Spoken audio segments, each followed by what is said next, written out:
പൊതുവെ എല്ലാ കാൻഡിഡേറ്റ്സും തെറ്റായിട്ട് ഉത്തരം പറയുന്ന ഒരു ക്വസ്റ്റൻ ആണ് how long will you stay with us if you get hired. So the intention behind the question is the interviewer wants to know if the candidate will stick with the company or will leave in short term. നിങ്ങൾ ചിലപ്പോൾ നിങ്ങൾക്ക് higher education ചെയ്യാൻ chances ഉണ്ട്, അതല്ല നിങ്ങൾക്ക് business തുടങ്ങണം, startup തുടങ്ങണം എന്നുള്ള രീതിയിലേക്കൊക്കെ ആൻസറിൽ മെൻഷൻ ചെയ്യുകയാണെങ്കിൽ ദിൽ നോ ദാറ്റ് ഈ ജോബിനെ കുറിച്ച് നിങ്ങൾ സീരിയസ് അല്ല, ഇപ്പം നിങ്ങൾക്കൊരു ജോലിക്ക് വേണ്ടി മാത്രം നിങ്ങൾ അപ്ലൈ ചെയ്യുന്നതാണ്. അത് മാത്രമല്ല നിങ്ങളുടെ ട്രെയിനിങ്ങിനും കാര്യങ്ങളൊക്കെ ആയിട്ട് നിങ്ങൾ ജോയിൻ ചെയ്തതിന് ശേഷം അവർ എമൗണ്ടും കാര്യങ്ങളൊക്കെ നിങ്ങളുടെ അടുത്ത് സ്പെൻഡും ചെയ്യുന്നുണ്ടാവും.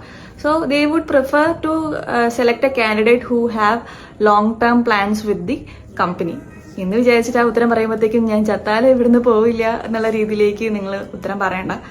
കുറച്ചും കൂടെ നന്നായിട്ട് അതെങ്ങനെ ഉത്തരം പറയണം എന്നുള്ള കുറച്ച് സാമ്പിൾ ആൻസേഴ്സ് ഞാൻ ഡിസ്ക്രിപ്ഷനിൽ കൊടുക്കുന്നുണ്ടാവും. സോ അത് തന്നെ കോപ്പി അടിച്ച് പറയല്ല, നിങ്ങളുടെ ആൻസേഴ്സ് ആയിട്ട് മാറ്റിയിട്ട് കുറച്ചും കൂടെ നന്നായിട്ട് അത് പ്രസന്റ് ചെയ്യാൻ വേണ്ടി നോക്കുക. So until next video, by.